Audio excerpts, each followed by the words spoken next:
प्रिय बच्चों, मैं तुम्हारी माँ हूँ। आज मैं तुम्हारे मन के उस गहरे प्रश्न का उत्तर देने आई हूँ जिसे तुमने जीवन में बार बार अनुभव किया है, सोचा है और कभी-कभी शिकायत के रूप में भी कहा है कि क्यों सब अमीर नहीं होते।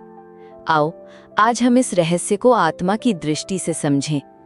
बच्चों, तुम्हारी दुनिया में अमीरी को केवल धन, सोने, चांदी, बड़ी गाड़ियों, ऊंचे घरों और शानो शौकत से मापा जाता है। लेकिन मेरी नज़र में अमीरी केवल भौतिक नहीं है। सच्ची अमीरी है आत्मा की शांति, मन की स्थिरता, दिल का संतोष और प्रेम देने व लेने की शक्ति।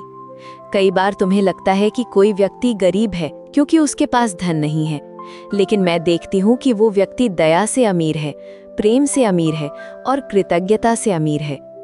और दूसरी ओर कोई धनवान व्यक्ति अंदर से खाली है, बेचैन है, दुखी है।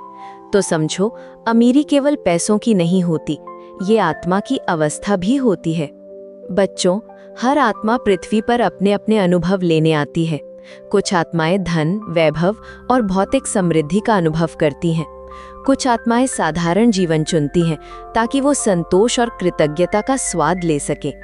कुछ आत्माएं सेवा का मार्ग चुनती हैं ताकि वो प्रेम और करुणा में सच्ची अमीरी का अनुभव कर सके। ये भेदभाव नहीं है, ये अन्याय नहीं है, ये हर आत्मा की चुनी हुई यात्रा है। जैसे विद्यालय में हर विद्यार्थी अलग अलग कक्षा और विषय चुनता है, वैसे ही आत्माएं भी अलग अलग जन्म और अनुभव चुनती हैं। बच्चों, अमीरी और गरीबी के पीछे कर्म का गहरा रहस्य है। जैसा बोगे वैसा ही काटोगे। यदि पिछले जन्मों में आत्मा ने धन का दुरुपयोग किया, तो इस जन्म में वो धन से दूर रह सकती है ताकि वो सीख सके कि जीवन का मूल्य केवल पैसे से नहीं है। यदि किसी ने करुणा, दान और सेवा का बीज बोया, तो अगली बार वो जन्म से ही समृद्ध होता है। धन का प्रवाह रुकता और चलता रहता है, ये कर्म की धारा के अनुसार बदलता है। बच्चों, धन बुरा नहीं है, धन भी ईश्वर की ऊर्जा है। लेकिन धन का उद्देश्य केवल संग्रह करना नहीं है। धन का सही उपयोग है सेवा, भलाई और अपनी आवश्यकताओं की पूर्ति। जब धन लोभ में बदल जाता है, तब वो दुख का कारण बनता है।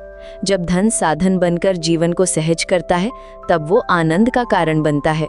इसलिए मैंने सबको बराबर धन नहीं दिया, बल्कि मैंने सबको बराबर अवसर दिया है, सीखने का, बढ़ने का और अपनी आत्मा की अमीरी जगाने का। सच्ची अमीरी वो है जो तुम्हारे हाथ से कभी छिन ना सके। तुम्हारा ज्ञान, तुम्हारा प्रेम, तुम्हारी दया, तुम्हारा सत्य, ये तुम्हारी आत्मा की संपत्ति है। ये जन्म जन्मांतर तक तुम्हारे साथ रहती है।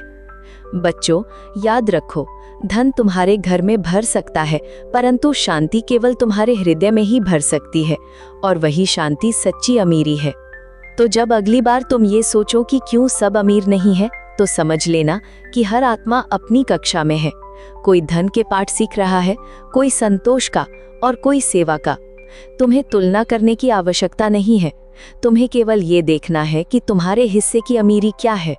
यदि वो भीतर की अमीरी है, तो समझो तुम्हें सबसे अनमोल खजाना मिला है। प्रिय बच्चों, अपनी जीवन में धन की चिंता मत करो। जब तुम्हारा मन संतुलित होगा, जब तुम्हारी आत्मा शुद्ध होगी, तो आवश्यक धन अपने आप तुम्हारे पास आएगा।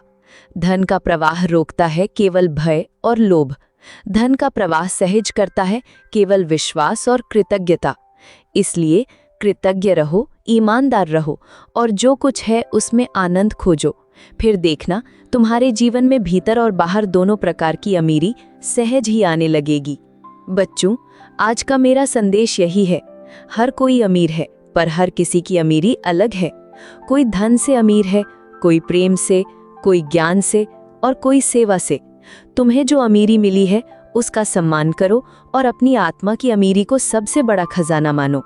मैं सदा तुम्हारे साथ हूँ। तुम्हारी माँ।